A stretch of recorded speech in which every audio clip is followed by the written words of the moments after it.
Hello, welcome again to Exploring the Bible. I'm your host, Nathaniel Morel. In this study, we want to look at, this is going to be a very special study. This is going to be a very good topic. It's called Gun Control. What does the Bible say about the Second Amendment and our right to bear arms? Does the Bible sanction or does it condemn our right to bear arms and weapons?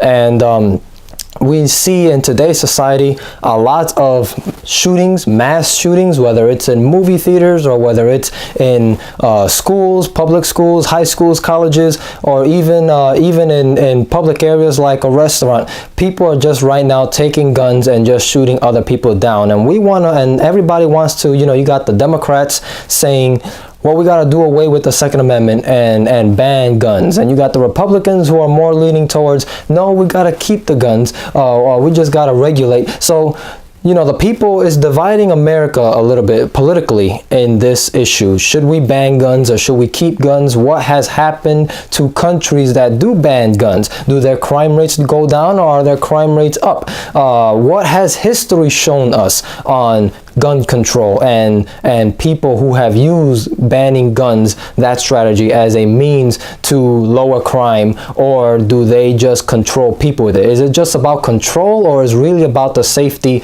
of the citizens? So we want to look at from a history perspective, from also a biblical perspective, what does the Bible teach us about control and weapons? Does it tell us that we could arm ourselves to protect ourselves, or does it tell us to give up being armed altogether? So the first thing I want to do, I want to open up by just reading the Second Amendment to everyone, because I was watching a YouTube video and the guy was going out and asking young people in college. We're talking about college young people that are in college to educate themselves, that should be smart. And he was asking them, what is the Second Amendment? And they didn't know.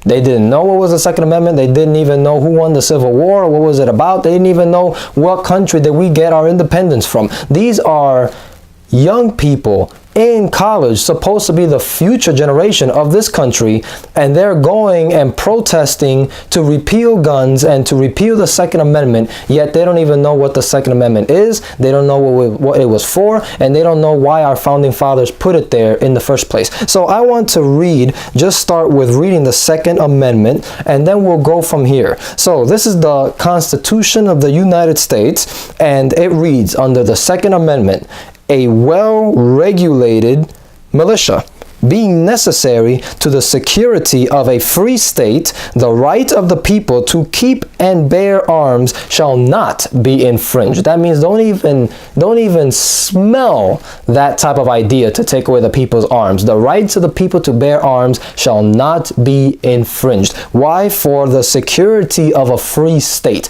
Back in the days when America was 13 colonies, our founding fathers were forming America. Back in those days, the state had more power than the federal government. Today is the other way around. The federal government has more power than the state. And that's a different subject altogether. But it tells us that the right of the people to bear arms shall not be infringed, meaning that the people should be fully well armed and protected. For what?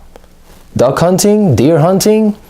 That serves its purpose. You can get food, but what was the real purpose? Well, let's ask Thomas Jefferson. Let's ask Thomas Jefferson, who was one of the co-writers and authors of the Constitution. Let's see, why did he and the other founding fathers decide to put the Second Amendment in the Constitution? This is what Thomas Jefferson says. He says, no free man shall ever be debarred of the use of arms.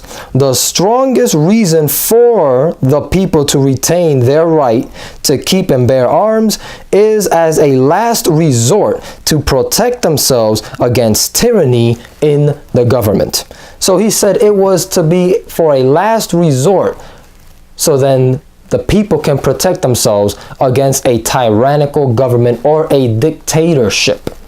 And have we seen that in history? What have dictators done? How do dictators end up getting in control? You see, we have a country that's free, a country that is free for the people to choose, and the people love the country. And then next thing you know, here comes a dictator, a revolution happens, and bloodshed everywhere, and now a dictator now is in place ruling with an iron hand. How did those dictators like Adolf Hitler, Josef Stalin, Mao Zedong, how do those dictators, Fidel Castro, Hugo Chavez, how do those dictators end up getting their control? Well, let's ask them. Let's ask them. Let's go. I'm going to read from 3 dictators and see their view on gun control and what does it play in the rising of an imperial government. This is Mao Zedong, 1938. He was emperor of China. He says, all power, all political power comes from the barrel of the gun. You register and ban the firearms before the slaughter. And that's exactly what we're doing in America today. We are first register the guns, first register them. And then the second step is ban guns. And now once you ban the guns, and now you take away the guns from the civilians, now a government can actually turn its citizens into subjects. Because now the only one that has guns is the military and the police. And now here comes a police state. And now the government can do anything it wants to, because you can't do nothing about it, because, hey, I'm the dictator, I got the guns, and you don't. So what are you going to do about it? You are defenseless. I can do whatever I want with you now. I can turn you as slaves. And that's what Mao did. Mao took away the guns from China and ruled now with an iron hand. No one could raise a fist against Mao because they were not armed. How about Joseph Stalin? Joseph Stalin, dictator of communist Russia. And very interesting about Russia, because when Joseph Stalin took over, he banned the guns from the country. And then after he banned the guns and made the people defenseless, here comes the slaughter, like Mao said. Joseph Stalin killed 20 million of his own people while he was reigning in his regime. That's the important. Let's see what he says. This is Joseph Stalin. He says, the easiest way to gain control of a population is to carry out acts of terror. The public will clamor for such laws if their personal security is threatened. So first, you carry out acts of terror. And when you carry out acts of terror here and acts of terror there, then the people will want more protection. More protection means I'm willing to give up some of my liberties. The acts of terror carrying out in the United States, 9/11. After 9/11, people wanted more protection. What did they end up doing? Our government passed the USA Patriot Act. That completely goes against the Constitution. It goes completely against the Constitution, which gives us freedom.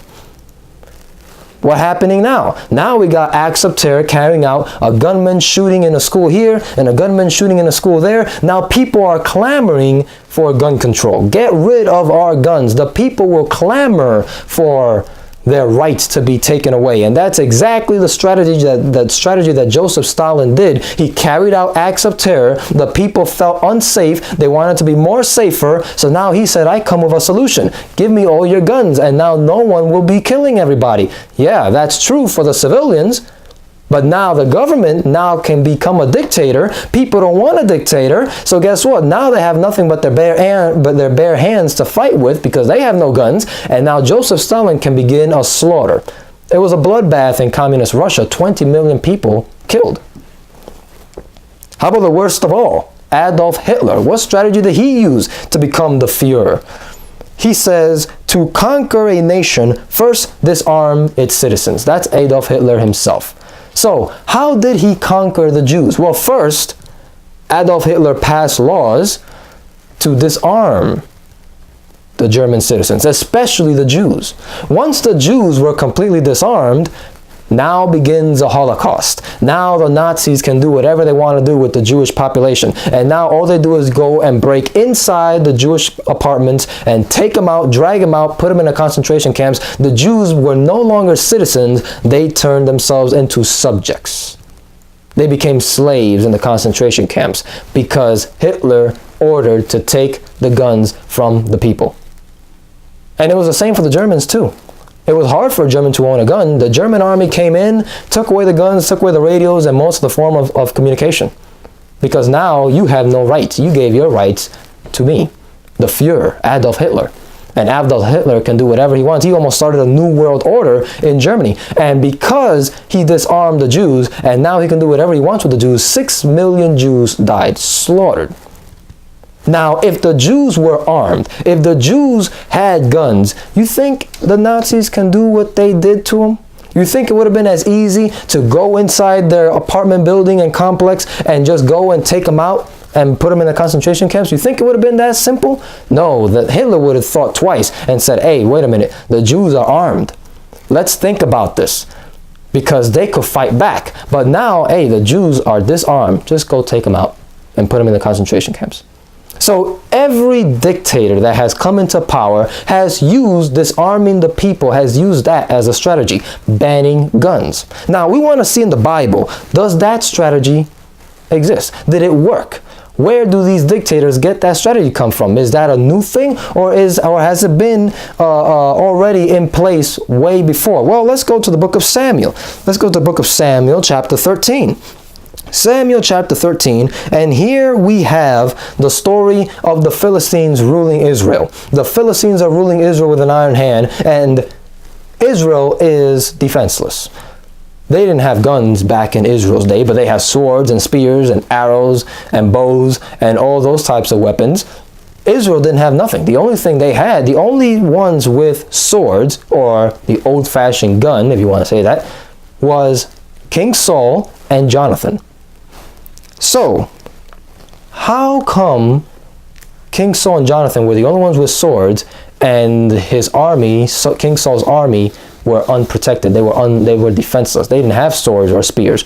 Who had the weapons? Well, let's read 1 Samuel chapter 13, verse 19 through 22. It says, "Now there was no smith found throughout all the land of Israel. For the Philistines said, lest the Jews make them swords or spears. But all the Israelites went down to the Philistines to sharpen every man his share, and his coulter, and his axe, and his mattock. Yet they had a file for the mattock, and for the coulters, and for the forks, and for the axes, and to sharpen the goads. So it came to pass on the day of battle, that there was neither sword nor spear found in the hand of any of the people that were with Saul and Jonathan, but with Saul and Jonathan, his son, there were found." So the only ones that were armed was Jonathan and King Saul. Why? Because there was no blacksmith found throughout the land of Israel. That trade, that skill was banned by the ones that ruled Israel, the Philistines. Why?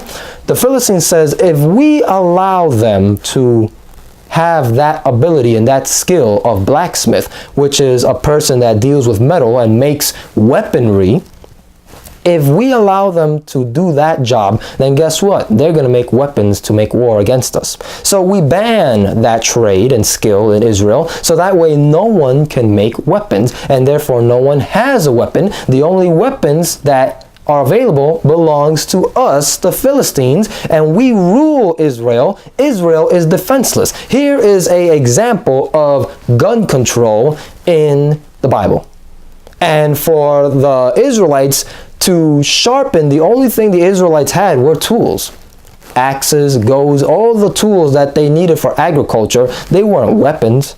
They had to go down to the land of the Philistines and go and sharpen those things. And those things couldn't do hardly anything when it comes to war. So the Philistines played this strategy very good. No one is allowed to manufacture guns. The National Rifle Association is banned. That no longer exists in Israel, because if it does exist, Israel will be making guns and rifles, and they will go to war against us, and we can't have that. We must continue to rule Israel with an iron hand unmercifully. And that was the strategy that the Philistines were doing in Israel. Let's see if another example exists. Let's go to the book of Esther. Esther chapter 9. Esther chapter 9. And the story here is that Haman is almost the Adolf Hitler in the story. Haman wants to start a Holocaust in Persia. He wants to get rid and slaughter all the Jews. So he tricks the king into passing laws against the Jews. And the Jews are disarmed. They have no arm to protect themselves. And now here comes all these people coming to slaughter them and kill them and get rid of them. Esther steps up for her people, and Haman's plot is discovered. Haman gets hanged. The king now asks Esther, what should I do? Esther said to veto the law that Haman passed to kill the Jews. But the king could not veto it or do away with it, because the law, according to the Persians, was once a law is passed, it cannot be taken back.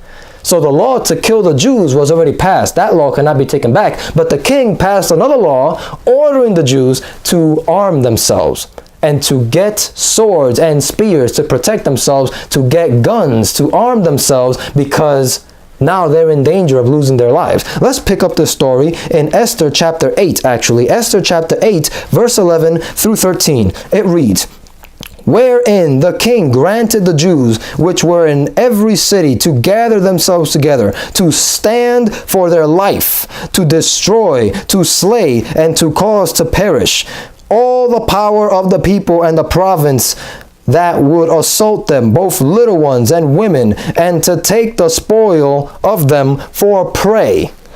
Upon one day in all the province of the king Ahasuerus, namely upon the 13th day of the 12th month, which is the month of Adar, the copy of the writing for the commandment to be given in every province was published unto all the people, and that the Jews should be ready against that day to avenge themselves of their enemies. So now here comes the proclamation that the king made, ordering the Jews, get weapons quickly, so then you can defend themselves. Defend your families, defend your wives, defend your children, because now here comes these people and they are racist against you. And they want to kill you. And they know that you as Jews are unarmed. So here, take the weapons that you need. I grant you the Second Amendment for you. You are granted your Second Amendment rights. Defend yourselves. So let's jump down to chapter 9. Chapter 9 verse 2. It says, the Jews gathered themselves together in their cities throughout all the province of King Ahasuerus to lay hand on such as sought their hurt, and no man could withstand them, for the fear of them fell upon the people. Verse 5, thus the Jews smote all their enemies with the stroke of the sword, and slaughter and destruction, and did what they would unto those that hated them. Verse 6, and in Shushan the palace the Jews slew and destroyed 500 men. Jump down to verse 15 and 16. It says, for the Jews that were in Shushan gathered themselves together, this time on the 14th day also on the month of Adar, and slew another 300 men at Shushan the palace. But on the prey they laid not their hand. Verse 16, but the Jews that were in the king's province gathered themselves together and stood for their lives, and had rest from their enemies, and slew of their foes, or slew their enemies, a total of 75,000, but they laid not their hands on their prey. So a total of almost 76,000 people lost their lives trying to kill the Jews, trying to have another Holocaust. But the Jews ended up getting the victory because they defended themselves. Why? Because the king told them, get arms to protect yourselves. The Jews were unarmed. And if the Jews were unarmed, guess what those 76,000 people would have done to them? Slaughtered them completely, mercilessly. A bloodbath would have been throughout Persia. But now, because the Jews are armed, they got swords, they got spears, they got guns, they got semi-autos. Now the battle changes in the favor of the Jews. Now the Jews are standing to protect themselves. It says to stand for your life. Protect your families, because now the government just passed a law that would become tyrannical against you guys. And the Jews now were granted their Second Amendment rights, and they ended up getting the victory. See how important gun control is, how important it is to bear arms. If the government by any reason becomes a dictatorship and dictators kill their own people, why? Because their own people don't have guns. So why do we want to get rid of the guns in America? Did Jesus order us to bear arms? Did Jesus command us to to defend ourselves and protect ourselves? Or did he say, no, don't worry about arming yourselves? Did he say that, or did he condone the right to bear arms? Well, let's go to the book of Matthew. Let's go to Matthew chapter 10. Matthew chapter 10. Let's go to the book of Matthew chapter 10. And let's read something interesting here. Matthew chapter 10, verse 1. And it reads, "And when he, Jesus, had called them, his 12 disciples, he gave them power against unclean spirits, to cast them out and to heal all manner of sickness and all manner of disease." So Jesus is giving them the power of the Holy Spirit. He's preparing them for their first missionary journey, their first missionary assignment, and he's sending them out 2 by 2. But before he sends them out, he gives them this instruction. He says, "Heal the sick, cleanse the lepers, raise the dead, cast out devils. Freely ye have received, freely give." He said, "Provide neither gold, nor silver, nor brass in your purses." Take no money with you, nor scrip, which is food, nor coats, neither shoes, nor staves, for the workman is worthy of his pay. So he said, don't worry about shoes. Don't worry about your clothing. Don't pack money with you. Don't worry about that. Don't even carry sticks or staffs with you. Don't worry about that. He says in verse 16, "Behold, I send you forth as sheep in the midst of wolves. Be therefore wise as serpents and harmless as doves." Why was Jesus sending them out defenseless in their first missionary assignment? He was sending them out as sheep in the midst of wolves, with no money, no extra clothing, no extra shoes, no sticks, nothing to defend themselves. Why? He was trying to teach them to rely on God. The Lord will provide for your needs. People either will donate to you money for the cause, people will give you food, will gladly donate to the cause of the ministry of Christ. So he said, listen, rely on God. But let's go to Luke chapter 22 now. Luke chapter 22, and now we find something different. Luke chapter 22, and now Jesus is in the upper room. Jesus is in the upper room with his disciples, and Jesus is telling them something here. Luke chapter 22, verse 35 and 36. Jesus said unto them, "When I sent you out without purse and scrip and shoes, lacked ye anything?" And they said nothing. So he said, remember when I sent you out on your assignment 2 by 2? He says, I'm about to die now, and you all are going to have to take over. Now, do you remember that time? He said, I sent you out with no money. I said, don't take food, don't take clothes, don't take none of that stuff. He said, you remember that? They said, yes, we remember. Verse 36. And he, Jesus, said unto them, But now he that hath a purse, let him take it. Likewise his scrip. And he that hath no sword, let him sell his garment and buy one. So he said, now, if you have money, take it with you. If you lack clothing, get clothes. Pack extra clothes. Get shoes. Bring food with you now on your journey.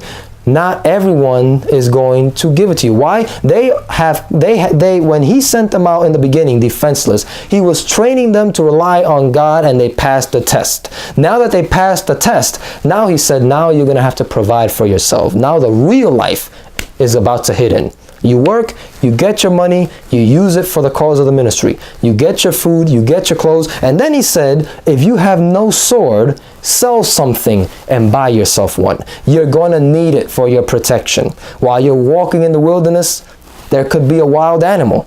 You're going to need your sword. While you're in the wilderness, there could be thieves and robbers that want to kill and destroy you for your possessions. You are going to need to take a sword with you. You never know. Do not be the attacker, but become a defender. Defend yourself and your life. Don't strike. Don't go out looking for trouble. defend yourself when the trouble comes to you. Now let's go back to Matthew chapter 26. Matthew chapter 26, we see an example of this. Matthew chapter 26, verse 51 and 52. This is when now the evil mob is about to arrest Jesus. And one of his disciples, which was actually Peter, when you read this same story in the book of John, I believe, Peter comes out and takes a sword. He becomes an attacker. Watch what Jesus responds. Look how Jesus responds. It says in verse 51, "And behold, one of them, of the disciples, which was Peter, which were with Jesus, stretched out his hand and drew his sword and struck a servant in the high priest and smote off his ear." So he struck him in the ear, chopped his ear. Jesus came back to heal the guy, but then he tells Peter in verse 52, "And then Jesus said unto him, Put up again thy sword into his place, for they that take the sword shall perish with the sword." So he said, Peter, he did not tell Peter, throw away your sword, throw that out. He didn't tell him that. He said, put the sword back in its rightful place.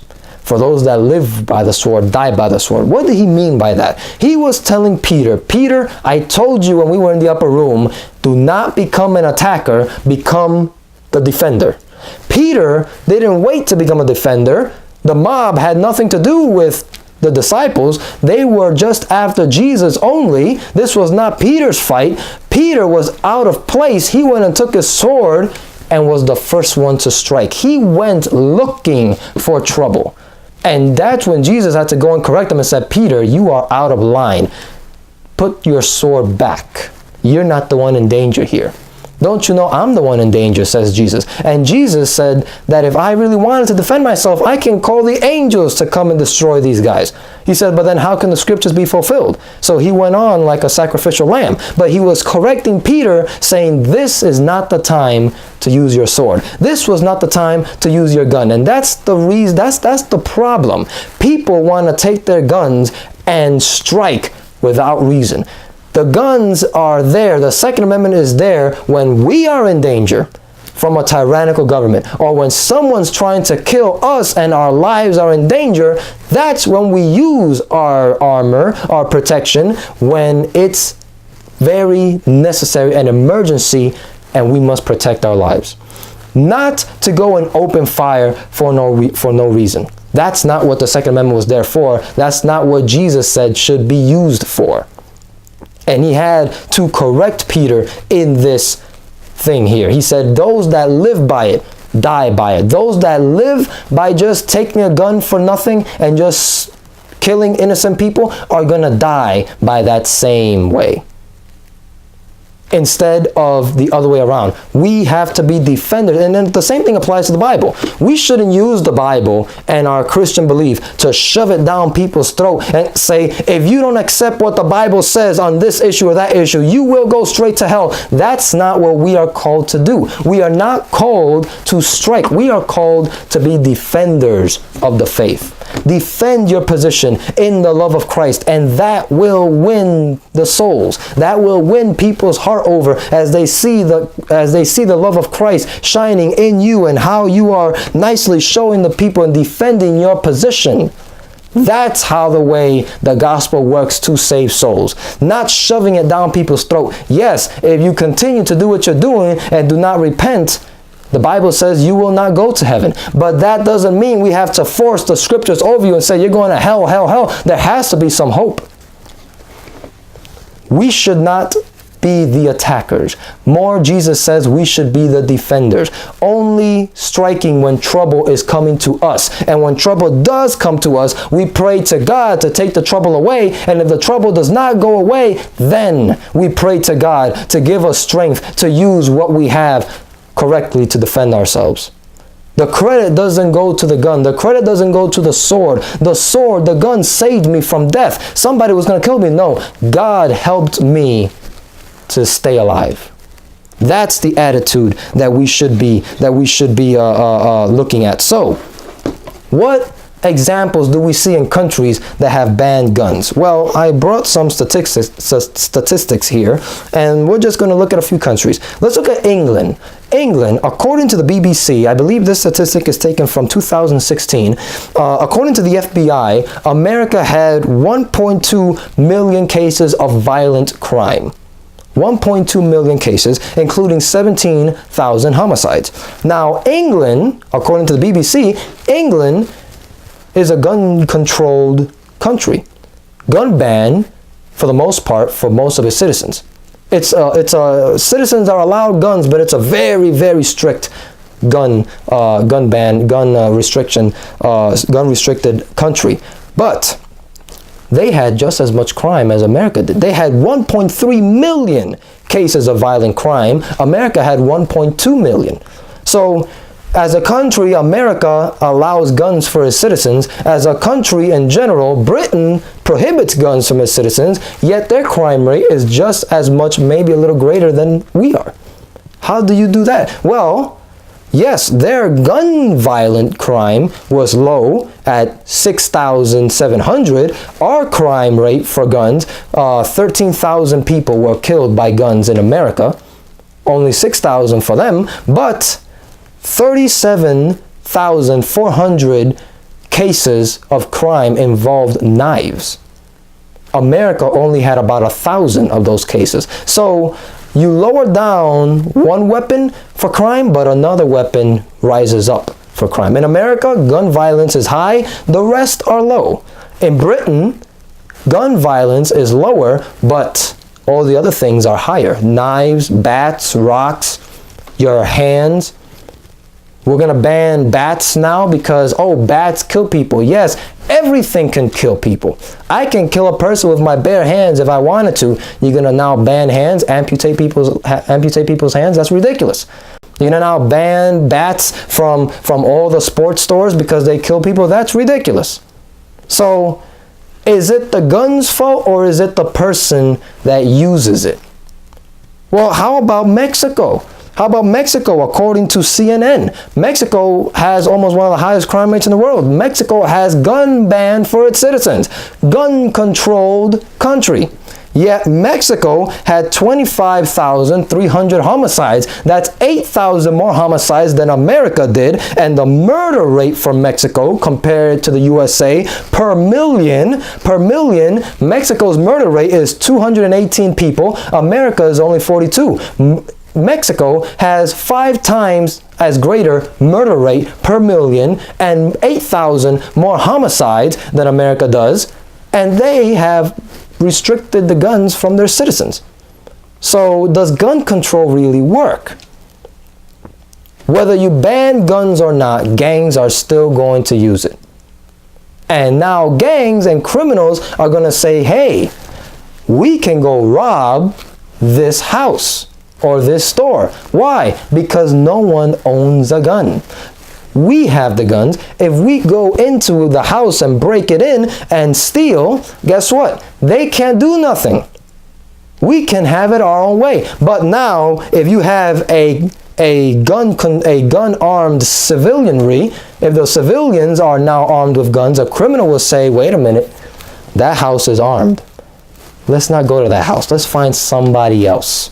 Because if we go in there and break in, chances are we might not make it alive, or if we do, we will be hurt. Because they're going to use the guns that they have against us. So you saying that I don't have a gun, by disarming the populations, you are telling criminals, rob me, shoot me, do whatever you want with me. I'm disarmed. Take my wallet if you want to. If a criminal goes to the bank, I think it was Stalin. Stalin said one man with a gun can control 100 without one. So a guy goes into the bank and says, everybody down, I'm going to rob. And he has a gun. Everybody's going to obey. They can't do nothing. They do not have arms. They do not have guns with them. But now if everybody has a gun, hey, you stand down, criminal, or else it's your life that will be terminated. So just think about that. China Top 5 country with the strictest gun control. Yet, watch this. According to nationmonster.com, and they got good statistics there. The murder rate for guns in America and in China, America only had 13,000 people killed by the gun. And out of those 13,000, about 60% of that was suicide. So it didn't even involve crime. It was just suicide. Now, China, out of 13,400 people killed with guns, they had 400 more people killed with guns than we did. Yet they are a gun-restricted society. No one is allowed to have a gun in China. Yet they have more gun murders than America does. So does gun control really work? Or is that a strategy used by the government to control its populations and society?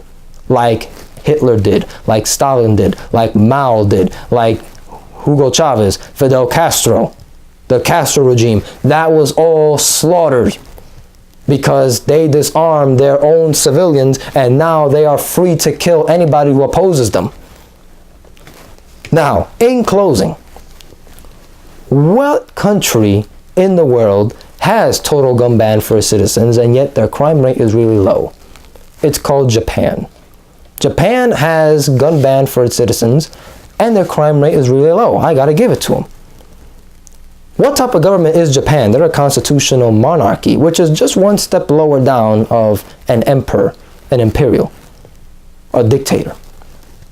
But notice how Japan works. Japan is a healthy country. They live 10 times more than Americans do. I think they're listed as the #1 most healthiest state. And they take their religion seriously. You see, scientists have proven that if you eat healthier, you tend to be more calm. You tend to be less agitated, and you tend to be less upset. That enrage doesn't come to you as if you have a meat diet. And Japan eats healthy, and they take the religion more seriously than we do. Here in America, we eat junk food. By eating junk, guess how we're going to act? We're going to act junk. We have taken God out of schools, and we complain why God doesn't protect our children in schools when we took him out. We took him out of the government. We took him out of society. You can see it in America. So if God is not allowed in our society anymore, how can we expect God to protect us, especially in schools? We don't respect God. We don't eat right. So by not eating right, we fill ourselves with a flesh meat diet that now it's enraging our bodies, it's clouding our brains, and now we want to shoot, and we don't even have respect for one another in the love of Christ. So guess what? The commandment of thou shalt not kill goes out the window. Look how the way American young people are being raised. Video gaming all day long, listening to violent music all day long, rock and roll, metallic music, hip hop, all these songs, all these music that have violent lyrics to them, very violent lyrics. They listen to it, they play it, they want to do it.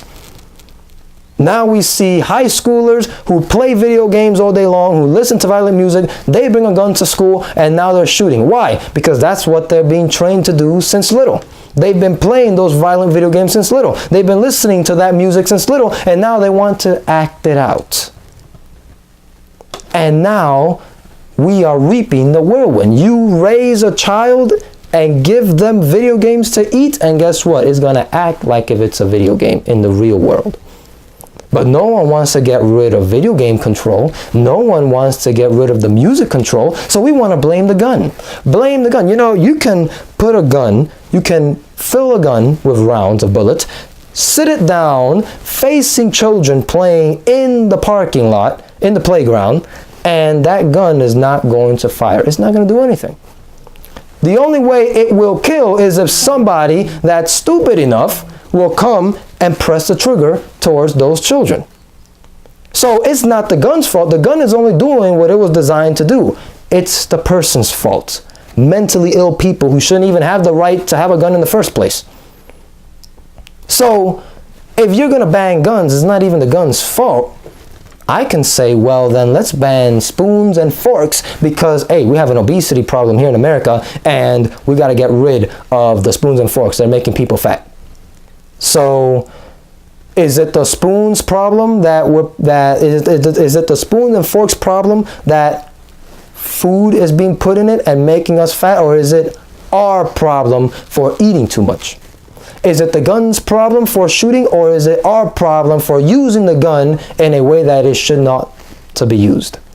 So those are things to think about. I stand with the Constitution. I stand for the Second Amendment. I agree with our founding fathers to put the Second Amendment there to give us the rights to bear arms. Remember, our founding fathers not just wrote history, they lived it. They knew. They came from Europe. Europe was a tyrannical dictator monarchy. Europe was filled with bloodbaths. Europe has been filled with more wars than I say anywhere else in this world. There was always a war in Europe. They know how Europe worked, that government. Look at the French Revolution, a bloodbath. No constitution, no laws. They gave us laws. They gave us constitutions. They know in Europe that type of government was a tyrannical government, always oppressing the people. With the Constitution, you cannot oppress me because I have rights. It's called the Bill of Rights. And I got the right to bear arms to protect myself in case my government becomes tyrannical like Nazi Germany and Hitler's government, and now I can defend myself. But we want to ban the guns. And when we do ban guns and a police state happens and now America becomes and turns into slavery, just like Germany, just like Russia, just like China, just like all the other countries that have done the same thing, just like Israel when the Philistines ruled over them, when we do ban guns, then we're going to be crying for the guns back. Because we are going to be not the citizens anymore, we are going to be as slaves. We saw that Jesus sanctioned and condoned the right to bear arms to protect ourselves. So that is what I wanted to bring out today. If you don't agree with me, that's okay, that's fine. This is America. We are the First Amendment, the right for freedom of speech. You're entitled to your opinion, I'm also entitled to mine. So that's what I believe the Bible tells us. I believe that with my heart, and that's what I wanted to bring out. Thank you for watching this video. If you like this video, please press like. Also, don't forget to subscribe. We are also on Facebook at Expounding the Bible. Until then, this is your host, Nathaniel Merrill, saying, have a blessed day.